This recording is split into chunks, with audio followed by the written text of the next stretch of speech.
Hi there, and welcome to Wealth Unplugged Live for another week. This is your weekly time to come and hang out live with me online and ask me any of your questions that you have about money or wealth. So I'm Barbara Turley, founder of Energize Wealth, which is a wealth strategy and coaching business for women just like you who want to get their money really moving and working for them. So every week I do this hangout and we have a chat, and usually there's a topic that we talk about and you can ask any questions that you like. So the topic that we're on over the last few weeks and continuing with today is the 10 wealth blocks for women. And each week we've been talking about a specific wealth block. So today we are on wealth block number 5, I think it is. Yeah, wealth block number 5, which is the I'm not into money wealth block. Now I hear this one so often from so many women, particularly any, nutritionists, naturopaths, wellness coaches, yoga teachers, anyone in that kind of wellness space, acupuncturists, any of you out there that are doing that. A lot of you have this I'm not into money block. Now, the 10 wealth blocks, just to give you a bit of background, they were created from a survey that I did of all you gorgeous women out there. So many women got involved in the survey, and I asked them how they felt about money, wealth, and investing. And the answers I got back were amazing and helped me to build this 10 wealth blocks for women. So these are actually real answers from real women out there. And I know the I'm not into money one because I've heard it so many times before. So as women, we often feel this I'm not into money thing. It's because we feel that money and wealth is a greedy and ugly kind of world that we don't want to inhabit because it comes into conflict with our deepest values and the things that we hold true to ourselves as women. So things like humility, contribution, community, giving back, all these things that as women we're naturally very, very good at. So how do we get around this particular block? When I think about why is this block around, if any of you have seen the movie The Wolf of Wall Street, the most vulgar movie I think on the planet about money at the moment, and I can understand why so many women are shunning money and just thinking that money is not something that they want to be involved with, and they want to continue with serving. But let's go back to something I talked about last week, it's this concept of let's just go back to the beginning and think about what money is first. So I talked about this last week, and I do talk about this quite a lot, but money is just an idea. And it's an idea to make the exchange of value easier and more efficient.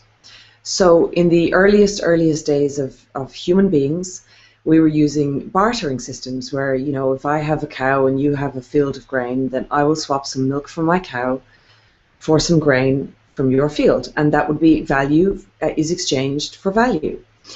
But that becomes a little bit difficult when one of us actually wants a piece of metal. Then we need to go and find somebody else to trade with, and preferably somebody who has some metal. So enter the concept of money.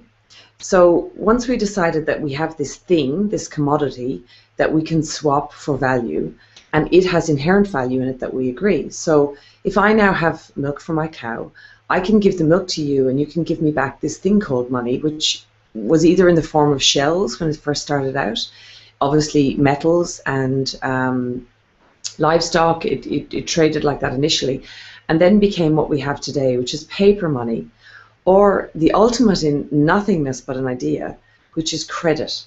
And credit is just numbers on screens, and then we swap that for our value. So let's put that into context now in terms of women and how we feel about this.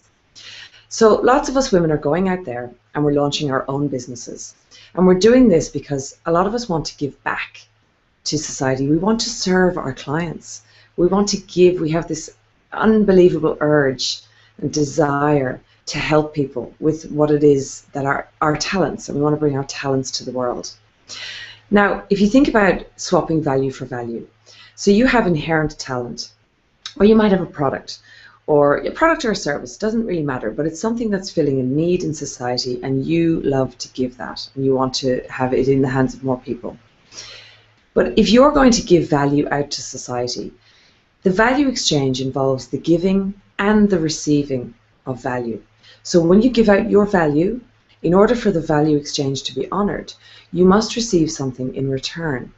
Now, it doesn't always have to be money. It could be simply an email address. It could be a joint venture partnership. It could be anything. But let's just stick with the most basic one, which is money right now.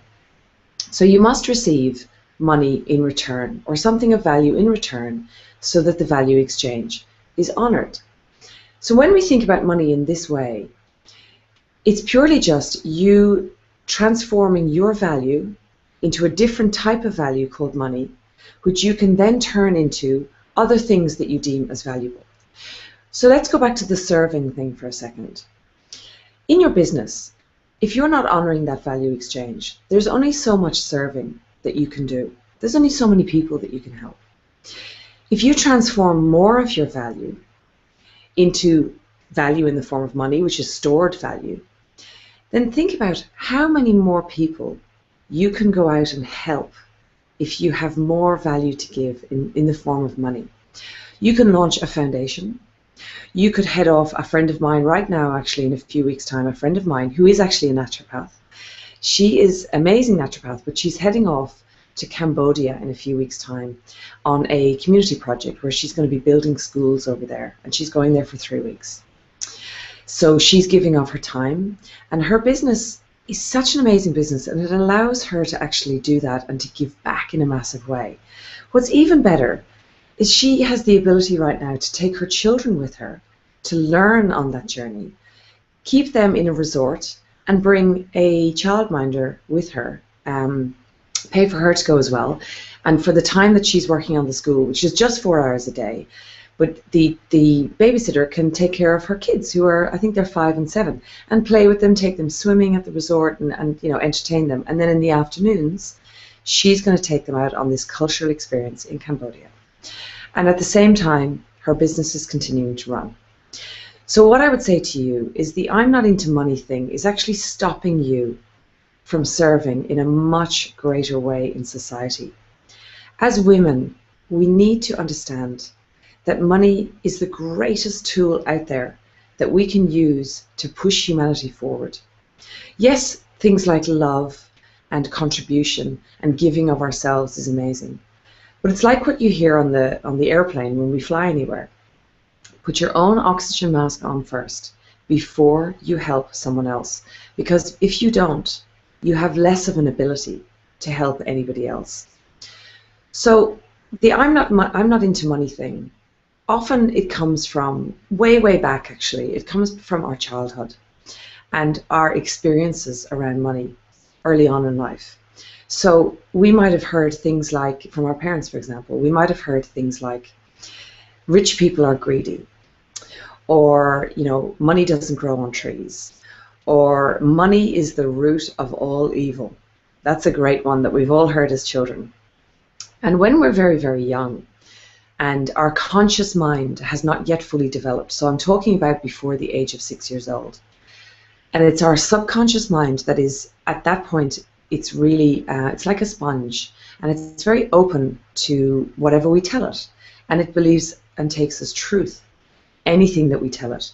So when our parents or our aunties and uncles or people in society are running around and saying money is the root of all evil, then this causes a huge problem for us later in life, because that becomes an embedded belief deep down in our soul and in our subconscious, and it makes it very difficult for us to go out and try to make money, even doing what we love to do and serving in a really big way. So I think the world is calling on women right now to really step up, and we have to kind of get through these blocks that we have, because women and entrepreneurship is really the way we are going to move things forward in the world. More women stepping up into entrepreneurship, into investing in assets, and into harnessing money in the right way so that we can change the world in the right way. Now, a lot of us were, a lot of you girls watching, I mean, I was born in the 70s. I'm sure we have some people watching who were born in the 60s, but I know a lot of you watching might have been born in the 80s. Now, the 80s was actually the decade of total excess, you know, when we had movies like Wall Street and Gordon Gekko saying greed is good and all this sort of stuff. So you would have been brought up in an era where money was quite vulgar and vulgarity existed around money everywhere. So just think about those experiences that you may have had and how they may be impacting your ability to earn money now and your ability to earn a lot of money. You feel uncomfortable with the idea that you're making a lot of money from your business. And you may even hear expressions like, you know, a friend of mine also had this issue recently where she had an email from a girl that she was trying to do a joint venture with in Bali. And the girl had emailed her, you know, they were talking back and forth, and, you know, she's running a business and they were trying to negotiate some terms. And the girl emailed her back saying, I really feel that you're just in this for the money. And it really irked my friend because her business actually is about training teenage girls in self-esteem and in self-worth. And her mission is to get as many girls, our teenage girls out there, you know, believing in themselves more so that they can step up and play a bigger game in terms of leadership and the future of everyone. And she was horrified that this girl had said this to her.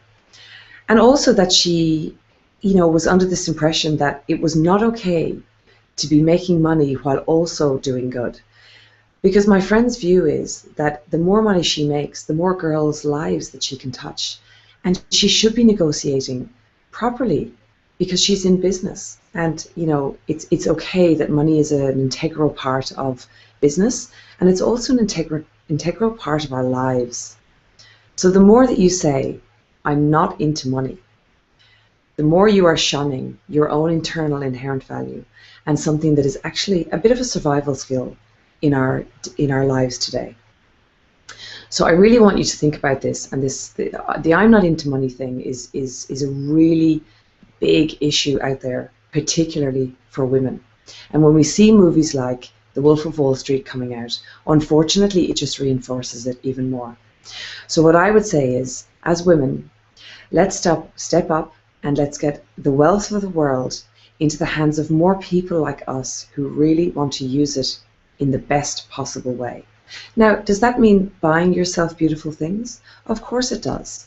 But it also means that you can use some of it, or use your time and energy, or harness different values in different ways to push humanity forward. Okay, so I'm going to open up to questions now, and I'm really hoping that some of you have some good questions based on this particular wealth block. So just let me have a look at what we have coming through. So, okay, so we have a question from Katie. Barb. I love when people call me Barb because that's like my little nickname, so always call me Barb. Do you think I'm not good with money, I'm not into money, can come about because we worry too much about what people, especially other women, think of us? Is it embarrassment? Because it seems as women, we're often very hard on other women. Absolutely. You know what? What a great observation and a great question. So again, I think, you know, because, and I would say the I'm not into money issue is so prevalent with women. It's literally, you know, the majority of women are suffering from this wealth block. So when it comes to women like us, like Katie, like you and I, who are trying to embrace money and wealth and use it for something better, you know, all the other women are seeing is that we're into money. And they think they're very, very challenged by that because it challenges their belief systems about money. And they're in, you know, the idea, they probably still have those beliefs that, you know, money is evil, the root of all evil, and all those sorts of things. So their uncomfortableness with your ability to harness money, and it is going to challenge them. And therefore, they're going to challenge you. So maybe replay this video a couple of times and think about what I've said on this video, and maybe you guys can go out and teach your friends, or maybe get them to watch this video, get them to come on here and watch this video, and let's change the conversation around money. And let's not be embarrassed, because money is just stored value. And as you're giving out value, all that beautiful giving that you want to do to the world, you give it as much as you can, but you're going to deplete yourself if the value exchange is not honored. And then there's only so much you can give, and eventually you'll have nothing left to give. So you must swap it value for value. So yeah, it is an embarrassment thing out there. So I think we've got another question here from Evie. Hi Barb. Hi Evie. Do you think we as women can combat this becoming an issue for our teen girls and teach them to stop apologizing for their success? Oh, Evie, I love that question. And Marina Pasalaris, if you're watching this video, this is all about what you're doing with Beautiful Minds and our teen girls out there. So, for example, a big shout out to Marina. Marina Pasalaris is running her Beautiful Minds course, and she has just, in the past year, introduced the topic of money. And the reason she has is because she sees that actually money, it's really important to teach our girls that money is an integral part of life, and it's an integral part of business, and it's an integral part of giving. So I just want to look at your question again. Do we think as women we can combat this becoming an issue for our teen girls? Okay, so the way we combat it becoming an issue for our teen girls is by combating it being an issue for us. Our teen girls are being influenced by a few things. They're being influenced by the women like us who are a few years ahead of them.